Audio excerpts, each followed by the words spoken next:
A homeless woman crashed a Mafia funeral and did the impossible. She stopped them from burying the boss's son alive. The child she saved won't eat, won't sleep, won't breathe without her. Now the most dangerous man in the city has declared her family, and anyone who touches her is his enemy. The October rain fell like tears over the Romano estate in upstate New York. Inside the marble chapel, 200 people stood in silence, watching the small white casket that held 9-year-old Luca Romano. The boy's pale face, framed by dark curls, looked peaceful through the glass panel, too peaceful like a porcelain doll arranged by careful hands. Don Vincent Romano stood at the front, his weathered face carved from stone. He hadn't cried. Mafia bosses didn't cry, not even for their only son. His hand rested on the casket's edge, the same hand that had signed death warrants and built an empire. Now it trembled. "Lord, we commend this child to your care." Father Murphy's voice echoed through the chapel. The pallbearers. 6 of Vincent's most trusted men lifted the casket. The procession began its slow march toward the waiting hearse. Outside, thunder rumbled. Vincent followed behind. His wife Maria collapsed against her sister, sobbing into black lace. That's when the screaming started. "Stop. You can't bury him." Every head turned through the chapel doors burst a woman, wild-eyed, soaking wet. Her ragged coat dripping rainwater onto the polished floor. Her grey hair hung in tangled ropes around a face mapped with wrinkles and desperation. 2 guards immediately moved to intercept her. "He's not dead," the woman shrieked, fighting against their grip. "Please, you have to listen." The boy, "Luca, he's alive." "Get her out," someone hissed. But Vincent raised his hand, something in the woman's voice, not the madness everyone else heard, but a terrible certainty, made him pause, his dark eyes fixed on her face as the guards held her arms. "What did you say?" His voice was quiet, deadly. The woman stopped struggling. Rain dripped from her chin as she met his gaze without fear. "Your son is breathing, Mr. Romano. I saw his chest move. I've been watching from outside for an hour. Please, just check. What do you have to lose?" "You're insane," Maria wailed. "Our baby is gone. How dare you? I'm a nurse." The woman interrupted, her voice suddenly steady, professional. "Or, I was 15 years ago. I know what death looks like. And that child in there, isn't it? The chapel erupted in angry murmurs. Someone called for the police. Father Murphy stepped forward, his face flushed with indignation. But Vincent's eyes never left the homeless woman. He had built his empire on reading people, knowing when they lied, when they feared, when they plotted. This woman wasn't lying. She was terrified, yes, but not of him. She was terrified of being wrong, of what it would mean if she stayed silent. "Open it," Vincent said. The crowd gasped. Maria grabbed his arm. "Vincent, please open it." The pallbearers exchanged glances, but didn't move. Vincent's consigliere, Frank Russo, stepped forward. Frank had been with him for 20 years, his right hand in every decision. Now his weathered face showed only concern. "Boss, think about this. The doctors pronounced him dead 12 hours ago. 3 different doctors. This woman is clearly disturbed. I said, open the goddamn casket, Frank." The authority in his voice left no room for argument. 2 men carefully lowered the casket back onto its platform. Vincent's hands shook as he reached for the latches. Maria buried her face in her hands, unable to watch. The lid opened with a soft click. For a moment, nothing. Luca lay still, his small hands folded over his chest, a rosary woven between his fingers. He looked exactly as he had when they dressed him that morning, gone at peace beyond pain. Then his chest moved. It was barely visible, the slightest rise and fall, like a whisper of breath. But it was there. "Oh my God!" someone breathed. Vincent's hand shot to Luca's neck, fingers pressing against the cold skin. There, faint, irregular, but unmistakable, a pulse, weak as a butterfly's wing, but beating. "Call an ambulance!" Vincent roared. Now chaos exploded through the chapel. People screamed, cried, pushed forward to see. Maria collapsed, then surged forward, her hands reaching for her son's face. "Luca, baby mama is here." Vincent scooped the boy into his arms, his voice cracking for the first time. "Hold on, son. Please hold on." The homeless woman stood, frozen tears streaming down her face. Relief and terror weighed in her expression as Vincent's eyes found hers across the crowd. "You," he said. "What's your name?" "Clara." "Clara Bennett. Come with us now." 2 guards grabbed her arms gently this time as the ambulance sirens wailed closer. Vincent carried Luca toward the door. The boy's eyelids fluttered, and the faintest sound escaped his lips. "Mama?"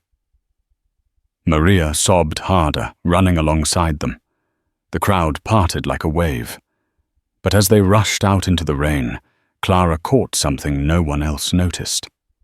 Frank Russo stood near the altar, his face pale, his hand gripping his phone. For just a second, their eyes met, and Clara saw something that made her blood run cold. Not relief, not joy, fear. The ambulance doors slammed shut, taking Luca, his parents, and Clara away from the estate.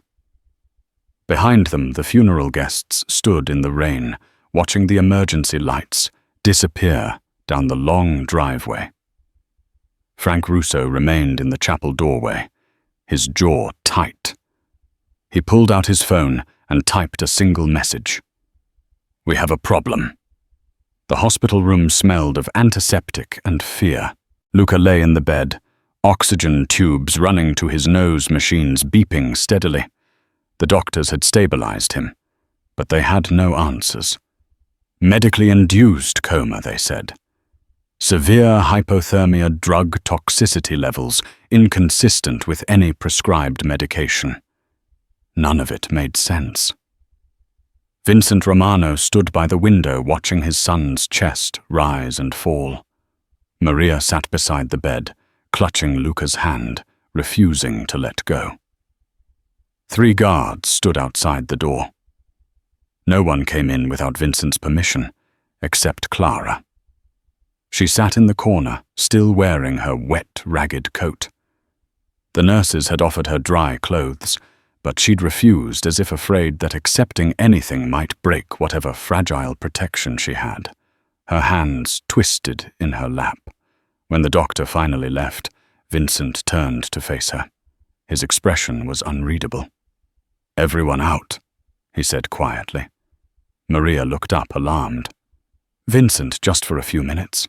Please." His wife hesitated, then kissed Luca's forehead and left, closing the door behind her. The room fell silent, except for the rhythmic beeping of monitors. Vincent pulled a chair across from Clara and sat down. He didn't speak immediately, just studied her the way an apex predator studies prey, before deciding whether to strike. How did you know his voice was soft, dangerous? Clara's throat worked. "I told you I saw him breathing." Vincent leaned forward. "The casket was closed when you came in. The viewing ended an hour before the service. You couldn't have seen anything from outside. So I'll ask again. How did you know my son was alive?" Clara's hand stopped twisting. She looked up, meeting his eyes with surprising directness. Because I've seen it before. The symptoms 15 years ago at St. Catherine's Hospital in Manhattan. I was a trauma nurse there. Go on. There was a patient, a young man, mid-20s car accident. He came in unresponsive. Barely any vital signs. Everyone called it time of death. 11:47 p.m. But something felt wrong to me. His color, the way his muscles responded. I insisted on running more tests. She paused, her voice dropping. They found a rare drug in his system. Something that mimicked death slowed the heart. Suppressed breathing, lowered body temperature. If we'd sent him to the morgue, he would have woken up in a drawer. Vincent's jaw tightened. What drug? Tetrodotoxin from pufferfish. It's what voodoo priests in Haiti use to create zombies, puts people in a death-like state for hours, sometimes days. The words hung in the air like a blade. Who would do that to a child? Vincent's voice was barely a whisper. Clara shook her head. I don't know, but when I saw the funeral notice in yesterday's paper, saw your son's picture, the same age, the same sudden, unexplained death, something told me to come. I've been homeless for 3 years, Mr. Romano. I live in a park 6 blocks from your estate. I had nothing to lose. Why are you homeless? You said you were a nurse. Clara's face hardened. I was until I exposed the hospital administrator for selling organs on the black market. He had connections, lawyers' money. I had the truth.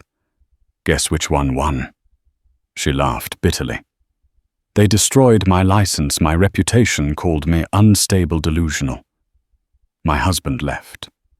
My daughter won't speak to me. The hospital made sure I'd never work in medicine again.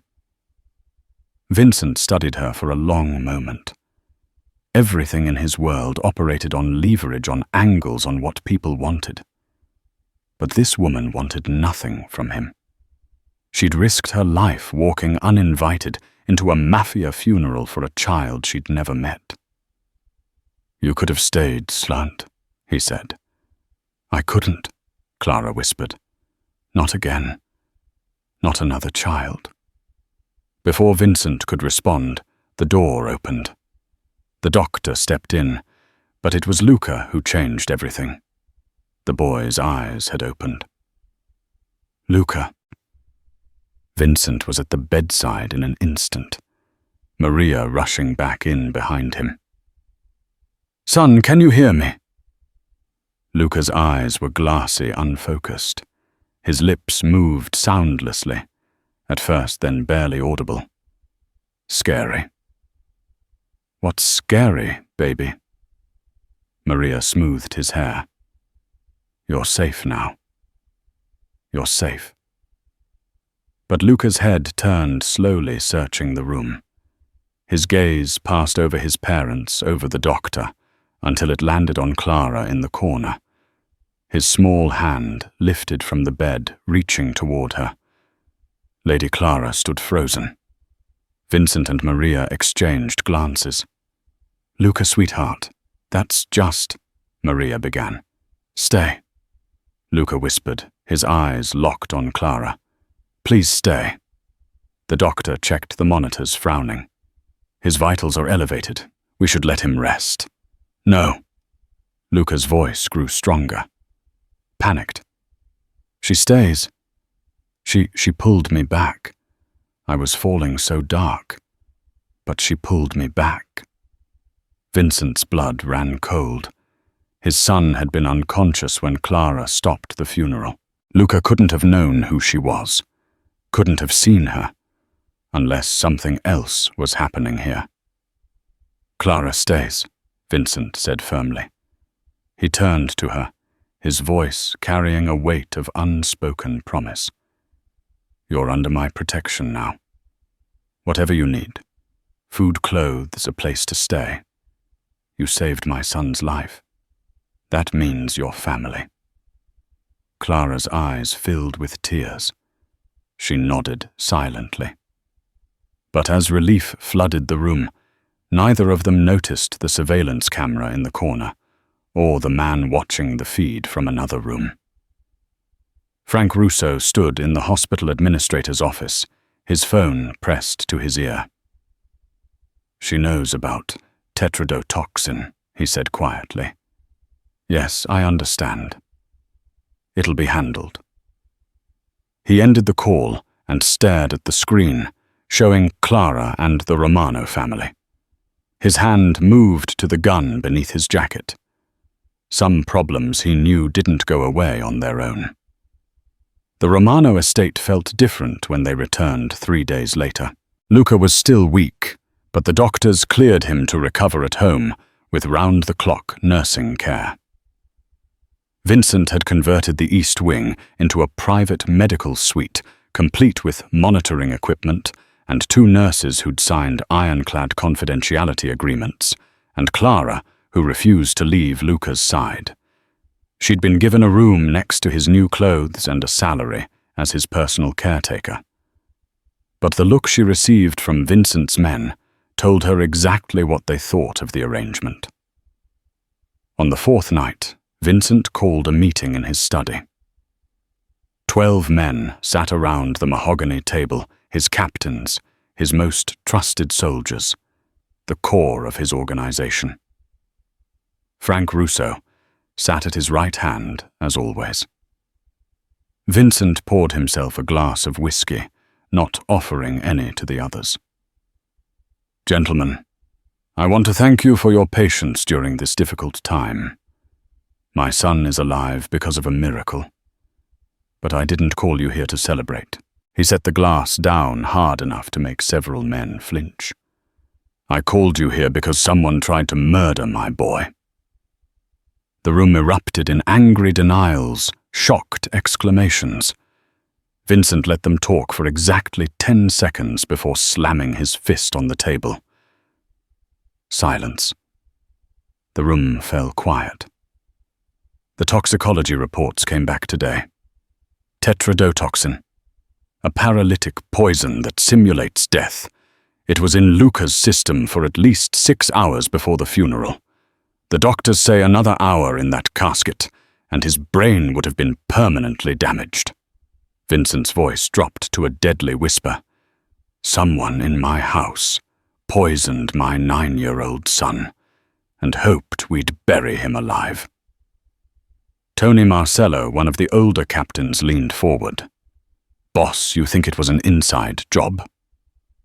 Who else had access? Vincent's eyes scanned the room. "Luca never leaves the estate without guards. His food is prepared by our kitchen staff.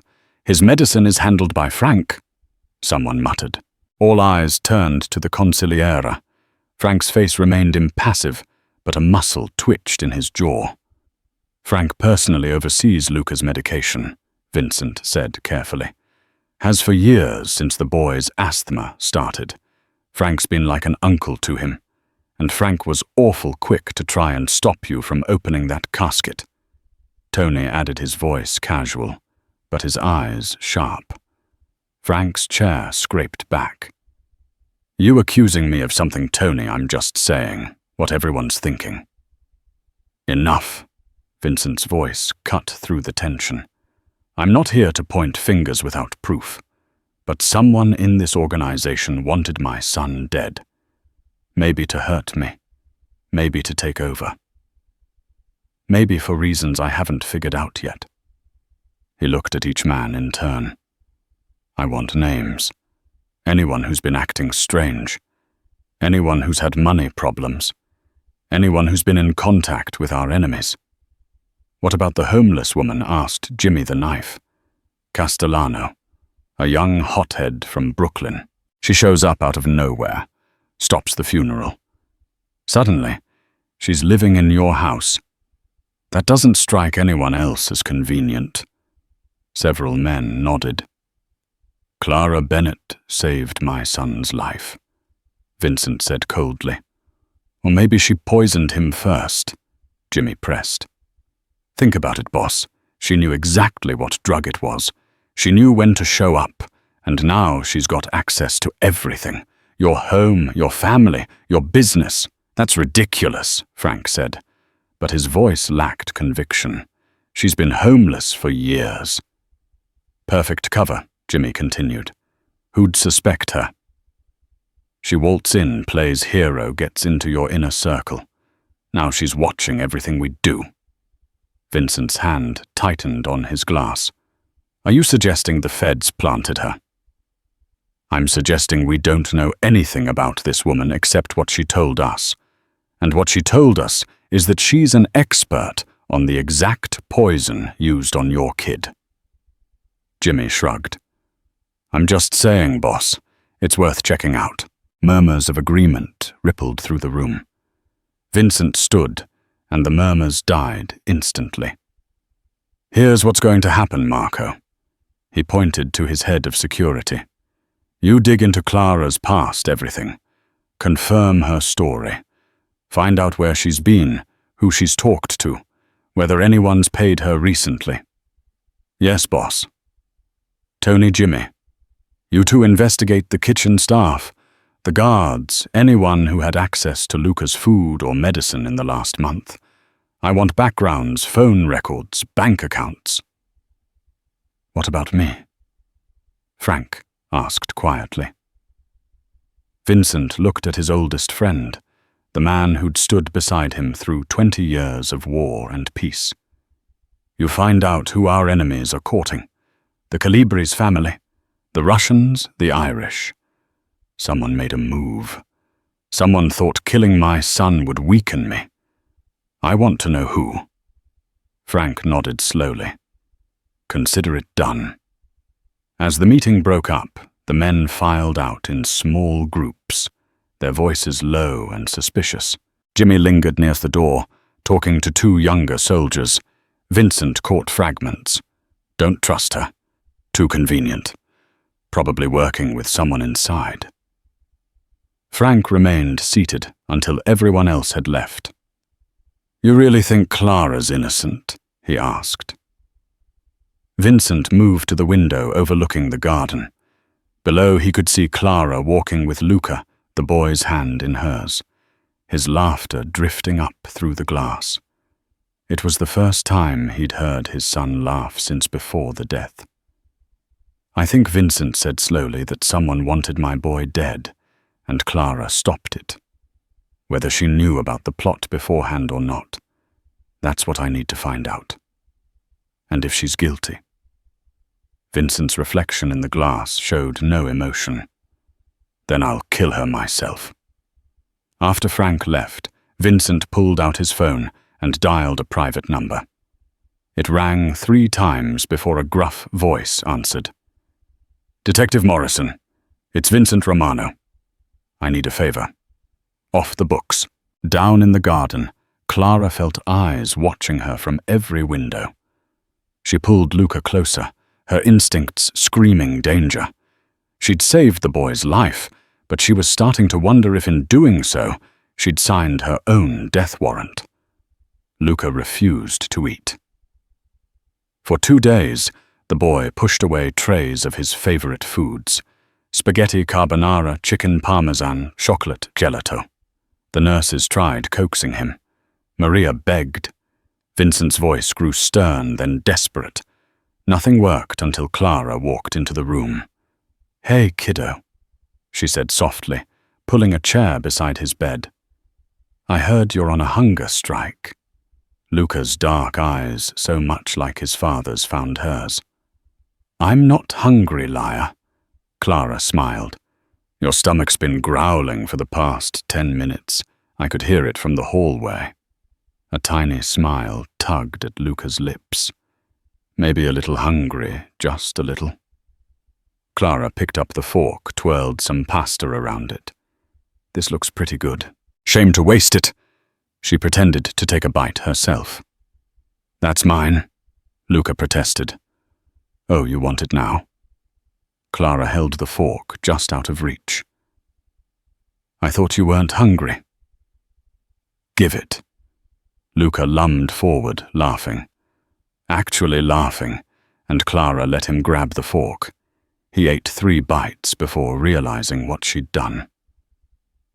Maria stood in the doorway, tears streaming down her face. She'd been trying to feed her son for hours.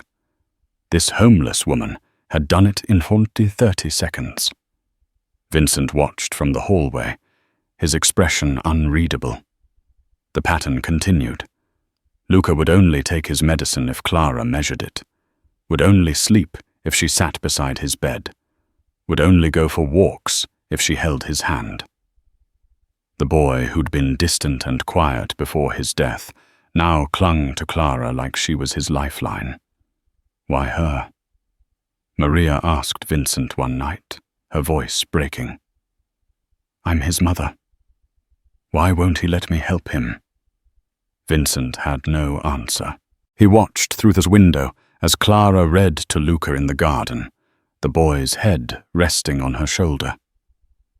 Something in his chest, something he'd thought dead for decades, stirred uncomfortably. When was the last time he'd held his son like that? When was the last time Luca had looked at him without fear? Again. Luca demanded, bouncing on his bed, despite the nurse's protests. Tell me the story again. Clara laughed, exhausted, but unable to refuse. Luca, I've told you about the grumpy bear 3 times already, but I like how you do the voices. He grabbed her hand. Please, Clara.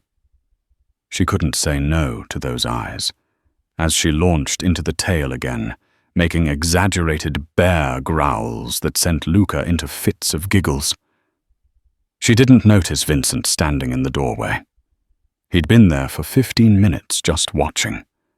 His son, the quiet, anxious boy who flinched at loud noises and rarely smiled, was transformed around this woman. Luca glowed. He joked, he played. He was, for the first time, Vincent could remember just a normal 9-year-old kid, and it was tearing him apart inside. Vincent Romano had built an heir on fear and respect. He'd killed men who disrespected him. He'd crushed rivals without mercy. But watching a homeless woman give his son something he never could, simple, unconditional care, made him feel powerless in a way no enemy ever had. Boss. Vincent turned to find Tony standing behind him, a folder in his hands. Background check on Clara Bennett. Tony said quietly, It's all here. Vincent took the folder, but didn't open it. And she's clean. Everything she told you was true. Trauma nurse at St. Catherine's exposed the organ trafficking ring. Lost everything because of it. No criminal record, no suspicious contacts. Her daughter Emily lives in Seattle. Hasn't spoken to her in 3 years. Ex-husband remarried. Tony paused. Boss, she's exactly what she appears to be. Someone who lost everything for doing the right thing. Vincent nodded slowly. He had expected as much, but confirmation settled something in his chest. There's more, Tony continued, his voice dropping. I checked the kitchen staff, the guards, everyone who had access to Luca's medicine. Found something weird. 3 weeks before Luca got sick, someone ordered a specialty pharmaceutical shipment to the estate. Came through our offshore supplier, the one we use for untraceable medications. Vincent's jaw tightened. Who ordered it? That's the thing, boss. The order was placed using Frank's credentials. But when I asked Frank about it, he said he never placed any order. Said someone must have used his login. The implications hung heavy between them. Keep digging, Vincent said, and Tony, tell no one about this. Especially not Frank. That night, Vincent found Clara sitting alone in the kitchen, long after everyone else had gone to bed. She was eating leftover pasta straight from the container, looking more exhausted than he'd ever seen her. "He asleep?" Vincent asked. Clara jumped, nearly dropping her fork. "Mr. Romano." "Yes, finally. Took 4 stories and a promise that I'd be here when he wakes up." Vincent poured himself a glass of water and sat across from her. For a long moment, neither spoke. "Thank you," he said finally. Clara looked up, surprised. "For what?" "For giving my son his childhood back, even if it's just for a little while." Vincent's voice was rough. "I built this life to give him everything. Safety, wealth, power. But I never gave him what you do. Peace." "He loves you," Clara said softly. "He talks about you all the time. How strong you are. How everyone respects you. He wants to make you proud. He should want to be happy." Vincent's hands tightened around his glass. "When you stopped that funeral, you didn't just save his life. You saved something I didn't know was still alive in this house." Clara reached across the table and squeezed his hand briefly, a gesture of comfort. Nothing more. But it was the first genuine human touch Vincent had felt in years. "He's a good kid, Mr. Romano. Whatever happens, don't let this world take that from him." Vincent nodded, but before he could respond, his phone buzzed. A text from Mako, his head of security. "Found something. Need to talk. Now it's about the medicine." Vincent stood abruptly. "Get some rest, Clara. Tomorrow might be difficult." As he left, Clara felt the temperature in the room drop. She didn't know what message he'd received, but she knew one thing with certainty. The calm was over. The storm was about to break. Clara awoke at 3:00 a.m. to the sound of Luca coughing. She'd been sleeping in the chair beside his bed, as she had every night since they'd returned from the hospital. The boy's coughs were wet, labored, different from his usual asthma flare-ups. Luca. She touched his forehead, burning hot. Clara reached for the call button, but something made her pause. On the nightstand sat Luca's evening medications, the ones the nurse had brought at 1000 p.m. The pills were still there, untouched in their small paper cup. But the liquid medicine, the one for his asthma, was half empty. Clara's blood ran cold. She had watched Luca refuse all medication before bed, insisting he felt fine. He'd fallen asleep without taking anything, so who had given him the liquid medicine? She grabbed the bottle, held it up to the dim light. The consistency was wrong, thicker than it should be. And at the bottom, barely visible, was a fine sediment that hadn't been there before. Her nurse's training kicked in immediately. She checked Luca's pupils dilated, his pulse racing, his breathing shallow and rapid. These weren't asthma symptoms. This was poisoning. "Guards!" Clara's voice cut through the night. "I need help now." 2 men burst through the door, guns drawn. They found Clara holding Luca, the boy's lips turning blue. "Call an ambulance," she ordered. "And get Mr. Romano.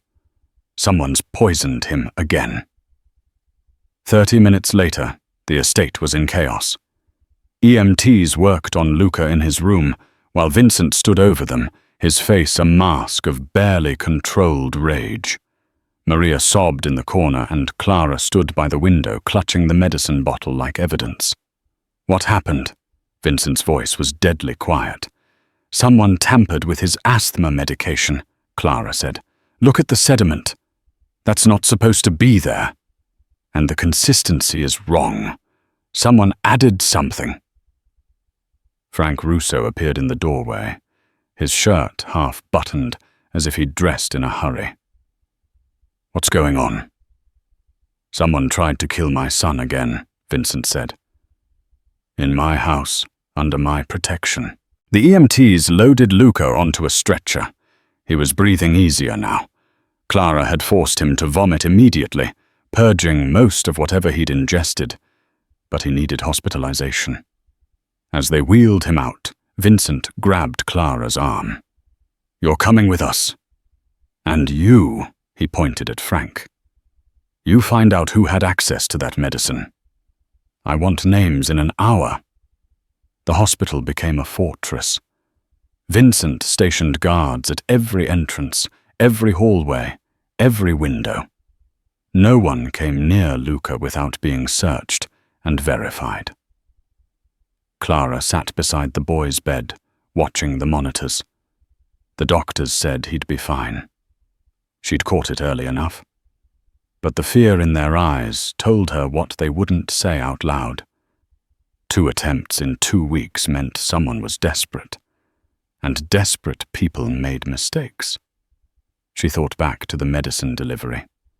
The night nurse, a woman named Patricia, had brought it on a tray at 10 p.m.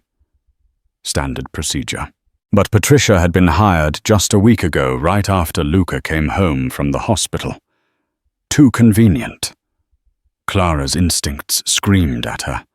The same instincts that had saved her patients dozens of times before. Something was wrong with the whole setup. The medicine had been tampered with after it left the pharmacy. But before it reached Luca's room, which meant the threat was inside the house. She pulled out her phone. Vincent had given her one after she'd saved Luca, and texted him. "Need to talk about the medicine privately." The response came seconds later. "Stay with Luca. I'm handling it, but that wasn't good enough." Clara stood and walked to the hallway where 2 guards stood watch. "I need to make a phone call," she said. "Private." The guards exchanged glances, but stepped back. Clara moved to the end of the corridor and dialed the hospital pharmacy. "Hi, this is Clara Bennett calling about Luca Romano's prescription. I need to verify the dispensing records for his asthma medication from 3 days ago."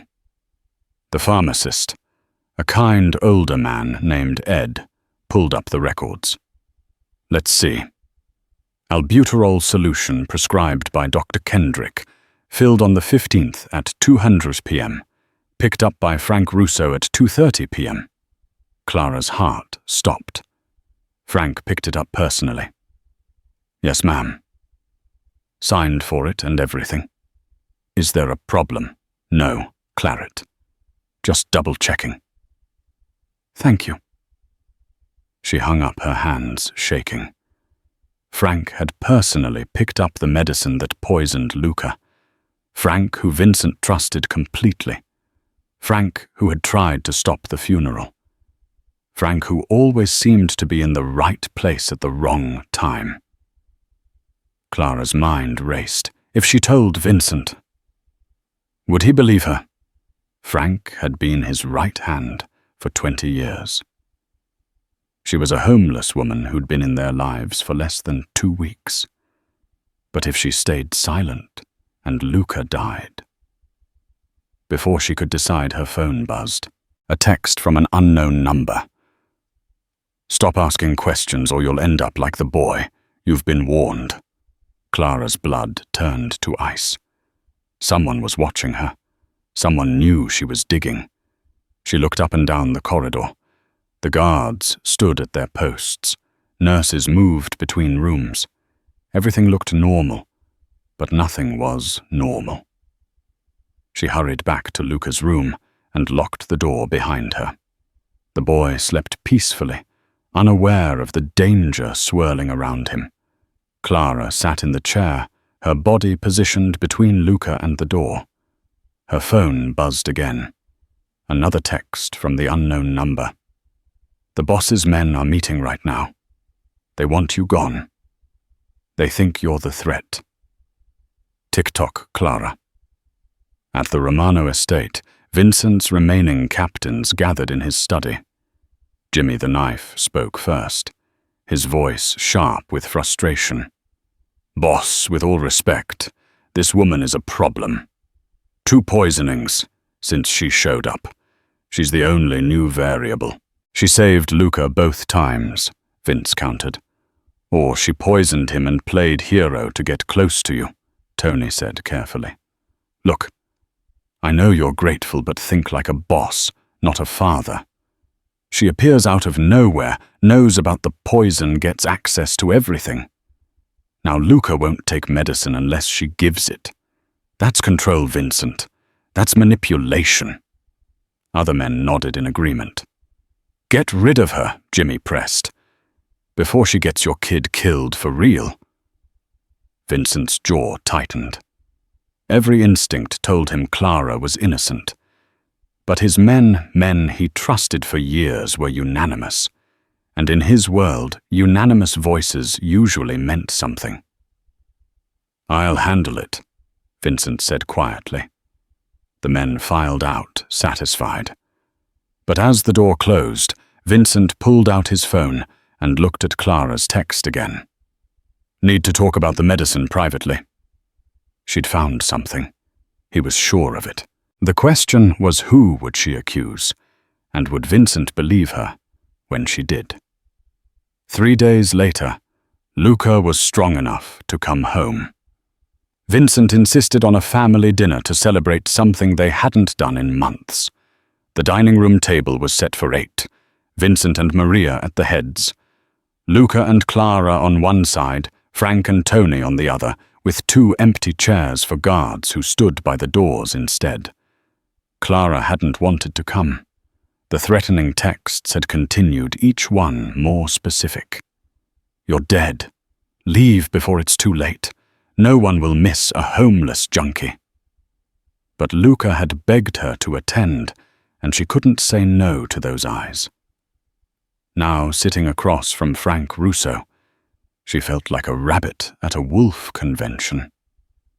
Frank smiled at her warm honneur.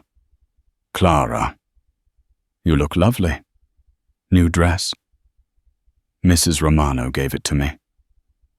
Clara said quietly, her hand trembling as she reached for her water glass. You've become quite important to this family. Frank continued, cutting his steak. Luca here won't do anything without you. It's remarkable, really. There is something in his tone, not quite hostile, but not friendly either, like a snake deciding whether to strike. She's my friend, Luca said, firmly, reaching for Clara's hand under the table. She's staying forever, right, Clara? We'll see, sweetheart, Clara murmured. Vincent watched the exchange, his dark eyes moving between Clara and Frank. He'd been quiet all evening, barely eating, just observing. Maria tried to keep conversation light. Luca, tell everyone what you did in art therapy today. As Luca launched into an excited story about painting, Clara's mind raced. She had evidence now. Not just suspicions, the pharmacy records, the text messages, the pattern of Frank's behavior, but accusing Vincent's oldest friend at a family dinner seemed insane. Yet waiting seemed more insane. How many more chances would Luca get? Her phone buzzed in her pocket.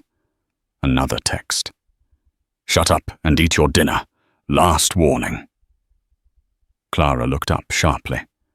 Everyone at the table had their phones visible, except Frank, who sat face down beside his plate. Her heart hammered. It was now or never. Mr. Romano, Clara said, her voice cutting through Luca's story. I need to tell you something about Luca's medicine. The table went silent. Vincent sat down his fork. What about it?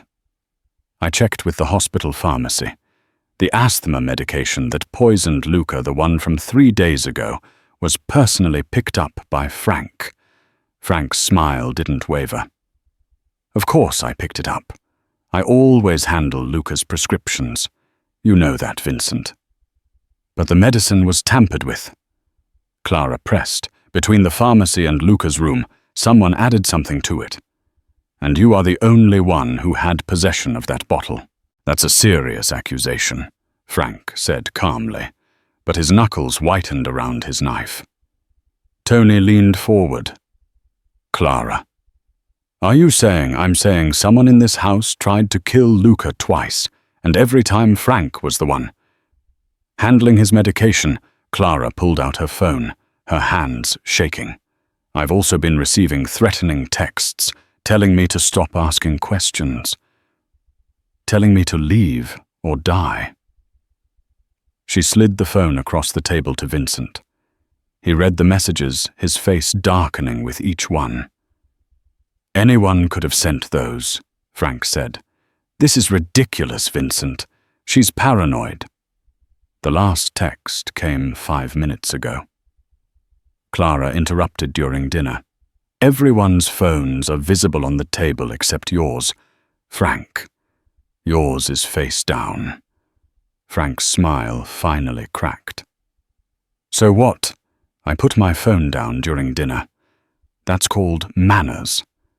Then you won't mind showing us your messages, Vincent said quietly. It wasn't a question. The room froze. Frank's jaw tightened. Vincent, you can't seriously. Your phone now.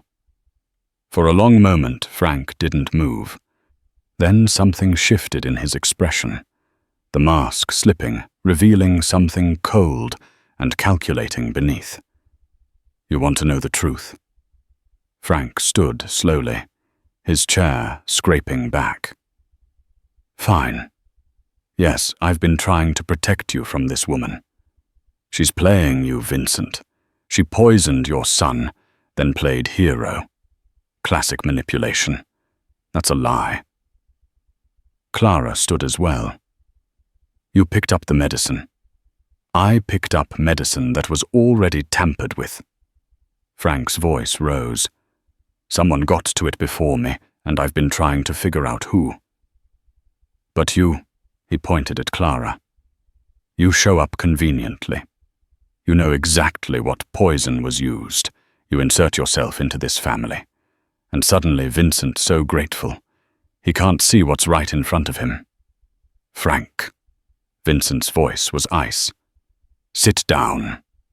No. Frank's hand moved toward his jacket. I've stood by you for 20 years. Killed for you. Bled for you. And you're going to believe some homeless junkie over me. Over everything we've built. Tony's hand went to his gun. The guards at the door moved forward. Don't Frank warned his hand inside his jacket now. Everyone just stay calm. Maria grabbed Luca, pulling him close. The boy's eyes were wide with terror. You tried to kill my son, Vincent said, standing slowly. Why, Frank laughed bitterly. Because he's weak. Because you're raising him to be soft. This family needs strength, Vincent, not a 9-year-old who cries when he sees violence. He pulled out his gun, but didn't point it at anyone yet. I was going to make it look natural. A tragedy. Then rebuild you into the leader you used to be. But he glared at Clara. She ruined everything. You're insane, Maria whispered. I'm practical. Frank's eyes were full now. 20 years of resentment pouring out. The Calabrese family offered me a partnership. Your territory split 50-50. All I had to do was weaken you, make you vulnerable, kill the boy, destroy your will to fight. But you wouldn't even let me bury him properly. Vincent's face showed no emotion, but his hands trembled with barely contained rage. You were my brother. I was your servant, Frank spat. Always in your shadow, always cleaning up your messes, never getting the respect I deserved. He raised the gun, pointing it at Clara. And now this has ruined years of planning, so here's what's going to happen. He never finished the sentence. Tony's bullet caught him in the shoulder, spinning him around. Frank's gun went off the shot, wild embedding in the ceiling. He stumbled backward, clutching his wound disbelief on his face. You shot me. You pointed a gun at a woman in front of the boss. Tony said coldly. "What did you expect?" Vincent walked around the table slowly, each step deliberate. He took Frank's gun, emptied the bullets, and tossed it aside. "Get him out of my sight," Vincent said quietly. "The basement. I'll deal with him later." As guards dragged a screaming Frank away. Vincent turned to Clara. She was shaking, tears streaming down her face, but she stood her ground. "You saved him again," Vincent said. Clara could only nod. Luca broke free from his mother and ran to Clara, wrapping his arms around her waist. "You're not leaving, are you? You can't leave." Clara looked at Vincent over the boy's head. The Mafia boss's eyes held something she'd never seen before. Genuine gratitude, and maybe, just maybe, a hint of respect. "She's not going anywhere," Vincent said firmly. But as the guards secured the house and Maria took Luca upstairs, both Vincent and Clara knew the same truth. The war was just beginning. The attack came at midnight. Clara was reading to Luca when the first explosion shattered the east wing windows. The boy screamed. Clara threw herself over him as glass rained down, her body a shield between him and the chaos. "Stay down!" she yelled over the alarms blaring through the mansion. Gunfire erupted outside, automatic weapons close and getting closer. Clara grabbed Luca and rolled off the bed, dragging him toward the bathroom. It was the only room without windows, the safest place she could think of. "Clara, what's happening?" Luca's voice was pure terror. "Bad men are trying to hurt your daddy," Clara said, keeping her voice steady even as her heart hammered. "But we're going to be okay, I promise." She locked the bathroom door and shoved Luca into the bathtub, pulling the shower curtain closed. "Stay there. Don't move. Don't make a sound. Where are you going?" "I'm staying right here with you." Clara grabbed a towel bar, wrenching it free from the wall. It wasn't much of a weapon, but it was something. More gunfire. Closer now. Voices shouting in Italian, then English. "Find a boy. The boss wants the boy." Clara's blood ran cold. This wasn't random violence. This was an execution squad, and Luca was the target. She positioned herself in front of the tub, the metal bar raised. Her nurse training hadn't prepared her for combat, but her years on the streets had taught her how to survive. You fought dirty, you fought mean, and you never, ever gave up. The bedroom door crashed open. 3 floors down, Vincent Romano was in his own war. Frank's confession had revealed the scope of the betrayal. 6 men in his organization were Calibri's plants, waiting for the signal to strike. That signal had come tonight while Vincent was interrogating Frank in the basement. They'd blown the generator first, plunging the estate into darkness. Then came the assault team's professionals with night vision and military ray weapons. But Vincent Romano hadn't survived 30 years as a boss by being unprepared. "Tony, take Marco and secure the west stairwell." Vincent barked, his own gun blazing as he dropped 2 attackers in the foyer. "Jimmy, get to Luca's room now." "Already going, boss." Jimmy sprinted toward the stairs, but a burst of gunfire cut him down. He collapsed, clutching his leg. Vincent's heart stopped. If Jimmy couldn't reach Luca, if those animals got to his son, he grabbed Tony by the collar. "Get to my boy. Nothing else matters. You understand, nothing." Tony nodded and disappeared up the darkened staircase. Vincent turned back to the attackers, flooding through the broken front entrance. He recognized some of them, Frank's crewmen he trusted. Rage, cold and absolute, filled his chest. "You want to die in my house?" Vincent roared. "Come on, then." In the bathroom, Clara heard footsteps approaching. Heavy boots. "Multiple men in here," one said. "Doors locked." "Kick it in." Clara's grip tightened on the metal bar. Through the shower curtain, she could see Luca's small shadow perfectly still. Good boy. Smart boy. The door exploded inward. 2 men entered, guns raised. In the darkness, they couldn't see. Clara pressed against the wall beside the doorframe. Her nursing instructor's voice echoed in her head. The carotid artery carries blood to the brain. 7 labs of pressure to the right spot will cause unconsciousness in seconds. Clara swung the bar with everything she had. The first man dropped like a stone, the bar connecting with his temple. The second man spun toward her, but Clara was already moving. She jabbed the bar into his throat.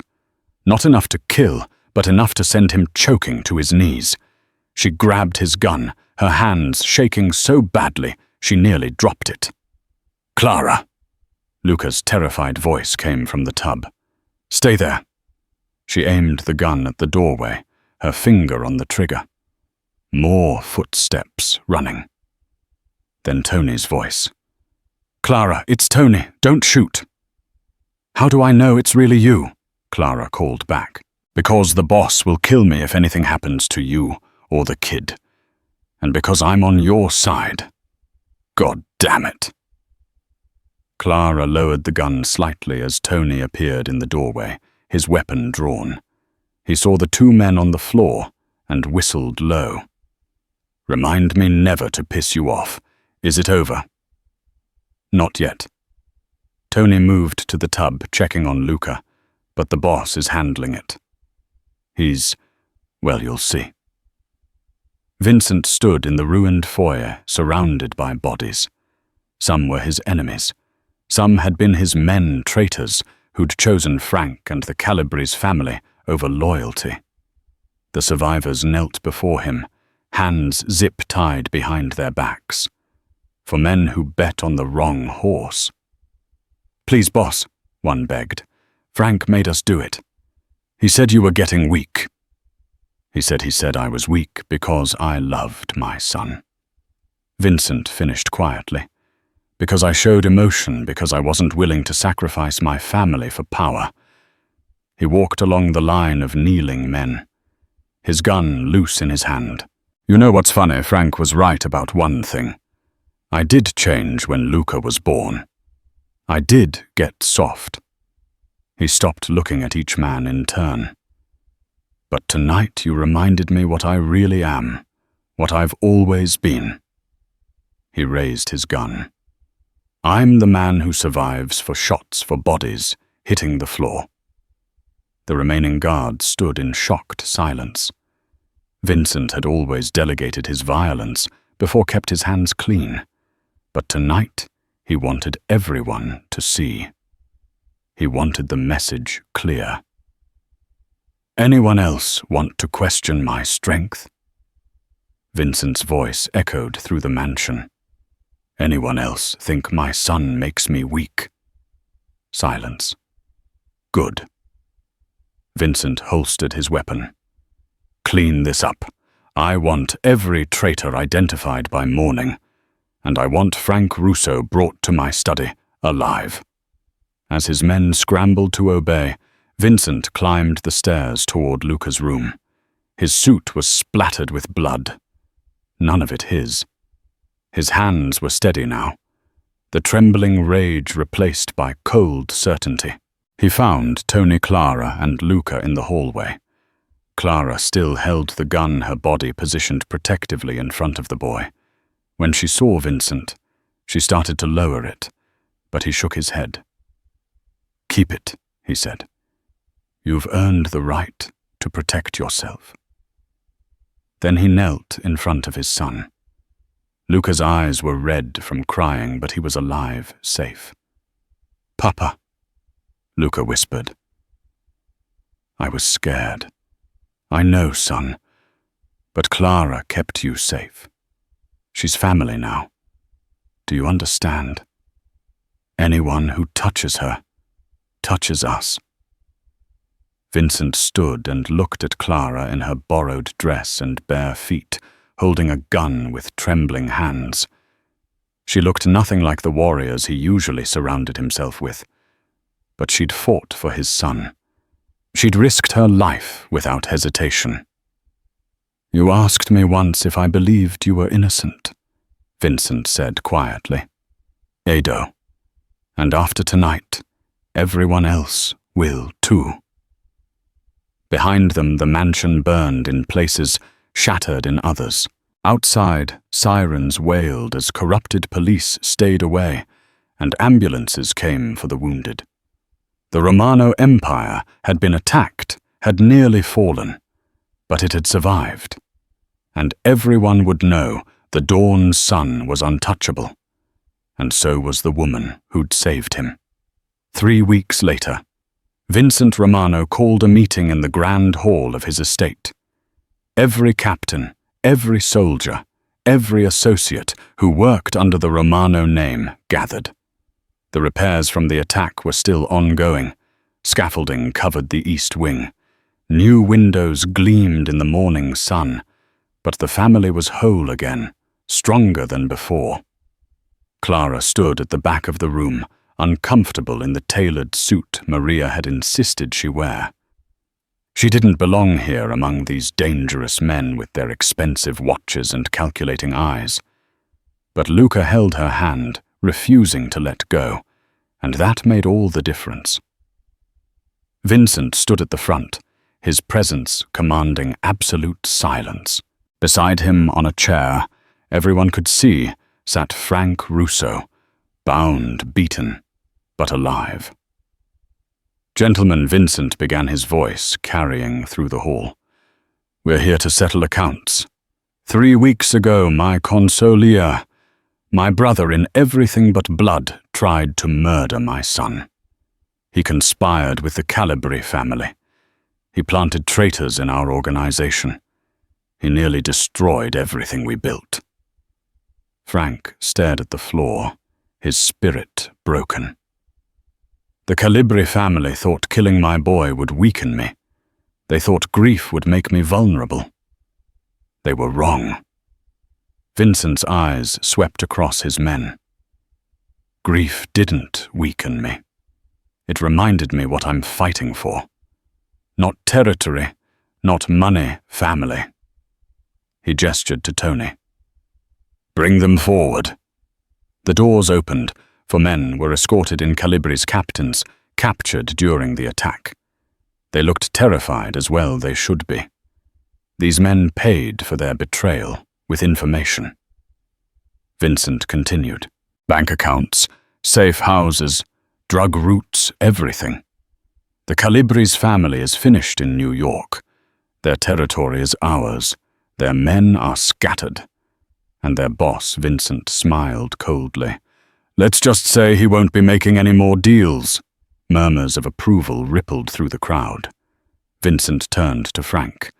"As for you, you wanted me weak, destroyed. Instead, you made me remember who I am. You made me remember that mercy isn't weakness. It's a choice, and I choose not to give you any." He nodded.